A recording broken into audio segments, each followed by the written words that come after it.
त्यांनी कोणत्या आता ज्योतिषाजवळ हात पाहिला, त्यांचा पाहिला का कोणाचा पाहिला माहित नाही. तर संजय भाऊचा भविष्यवाणी कुठंच कधी खरी ठरली. खरं तर आता कर्जमुक्तीचा हा प्रवास एकंदरीत जो आम्ही वर्षभर चालवला आणि या सगळ्या याच्यामध्ये 29-30 ला कदाचित होणारी कर्जमाफी आपण आज खेचून आणली. यामध्ये आमच्या कार्यकर्त्याचं, शेतकऱ्याचं आणि खास करून मीडियाचं या सगळ्यांचं मी आभार मानेल. आमचे राजूजी शेट्टी असेल, वामनराव चटप असेल किंवा महादेवराव जानकर, नवलेजी असेल, याच्यासह जे प्रहारच्या कार्यकर्त्यांना जे मेहनत घेतली आणि सातत्यानं 1 वर्ष असं नाहीये का एका ठिकाणी आंदोलन केलं, 2 दिवस आंदोलन केलं, आम्ही संपवलं असं नाही. आम्ही वर्षभर हे आंदोलन चालू ठेवलं. 350 सभा, किमान 500-600 किलोमीटरचा पैदल प्रवास, एकूण 10 ते 11 दिवसाचं अन्नत्याग आंदोलन आणि त्यानंतर नागपूरचा चक्का जाम. या खऱ्या अर्थानं या टर्निंग पॉइंट ठरला. नागपूर जाम केला आणि सरकारचं तोंड उघडायला सुरुवात झाली. सरकारनं तारीख दिली, त्या तारखेवर सरकारनं कर्जमाफी केली, मुक्ती केली. म्हणून सरकारचा मी आभार मानतो. याच्यामध्ये सगळ्यात मोठा वाटा एकनाथजी शिंदे साहेबांचा आहे. त्यावेळेस मीटिंग जेव्हा आमची सीएम साहेबांसोबत चालू होती तेव्हा अजितदादा पवार, देवाभाऊ फडणवीस आणि एकनाथजी होते आणि तेव्हा एकनाथजीने जो रोल खऱ्या अर्थानं तिथं निभवला तो फार महत्वाचा होता आणि त्यामध्ये मोठा वाटा एकनाथजी शिंदे साहेबांचा आहे. आता तर मी देवाभाऊला पण त्यांचे आभार व्यक्त करेल. आता जुन्या कर्जदार जरी माफ झालं तरी नवीन जर कर्जदार असेल तर त्याला माफी मिळणार आहे. प्रोत्साहन निधीमध्ये काही अटी कमी झाल्या आहे. तरी सुद्धा मला असं वाटतं आता कर्जमुक्तीपेक्षा हमी भावाच्या लढाईला आम्ही सुरुवात करणार आहोत.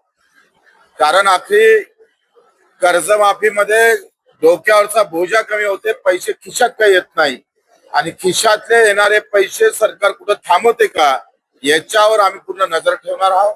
हमी भावाची लढाई अधिक मजबूत करणार आहोत आणि त्याच्यासाठी पूर्ण प्लॅनिंग आमचं तयार आहे. त्या पद्धतीने आम्ही समोर जाऊ.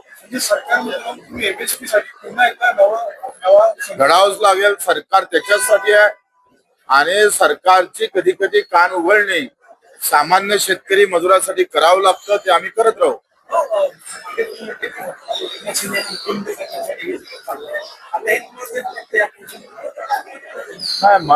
मला असं वाटतं का आता कोणासाठी मुख्यमंत्री होण्यासाठी चाललंय हे महत्वाचा विषय नाही आहे. पहिले एकनाथजी ज्या भूमिकेनं समोर जात आहे तो विषय आमच्यासाठी महत्वाचा आहे आणि एक दिवस पुन्हा एकनाथजी शिंदे साहेबांचा आल्याशिवाय राहणार नाही जाऊन सांग.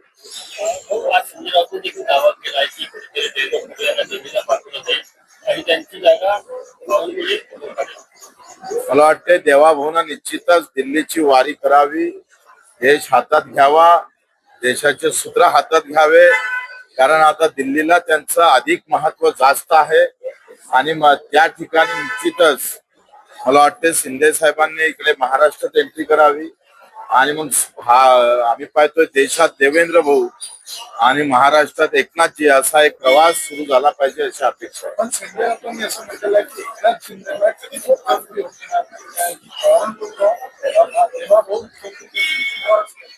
तर संजय भाऊचा भविष्यवाणी कुठंच कधी खरी ठरली.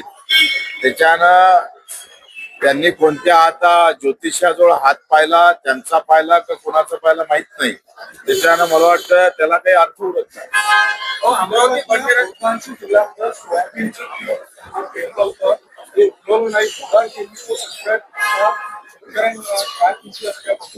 मला वाटतं जन्मठेप केल्या पाहिजे या कंपनीच्या लोकांना.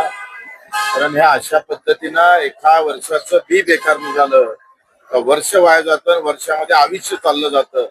मग हुतुतुवाला असेल हे जे काही बियाणे आहे यांनी निश्चितच आम्ही पण सभागृहाचा मुद्दा मांडला होता आणि याच्यावर कठोर कारवाई करण्यासाठी खरं तर समोर गेलो. अमरावती बंडीरा उड्डाणपुलाचं उद्या लोकार्पण होते तर सेवात कार्यामध्ये राणा कुटुंबांनी निमंत्रण त्यामध्ये आमदार खासदारांचं नाव त्यांनी पकडलं आहे. आता पत्रिकेवरचं नाव कोण टाकलं, काय टाकलं, एवढ्या चिल्लर गोष्टीत आपण जाण्यात काही अर्थ नाही. पूल होणं महत्वाचं आहे.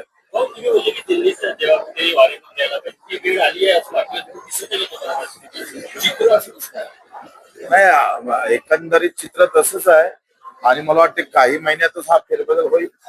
म्हणजे राज्यात एकनाथ शिंदे बिलकुल मला वाटते तेच उचित राहील.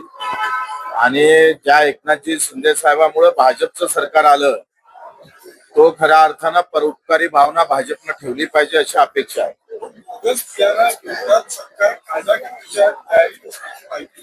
हा मला वाटतं आवश्यक आहे, कारण बोगस बियाणं झालं, बोगस कलम झालं. आता गलगलची कलम आल्यामुळं संत्रा उत्पादक शेतकरी जसा ठार झाला तसं बियाणामुळे काल आम्ही ते गलगलच्या कलमीबाबत, कारण संत्रा उत्पादक आपली ओळखच संत्र्याची आहे नागपूर अमरावतीची, आणि या गलगलच्या कलमीमुळं आता जे अडचण झालेला शेतकरी आहे याच्यावर निश्चित नियंत्रण आलं पाहिजे.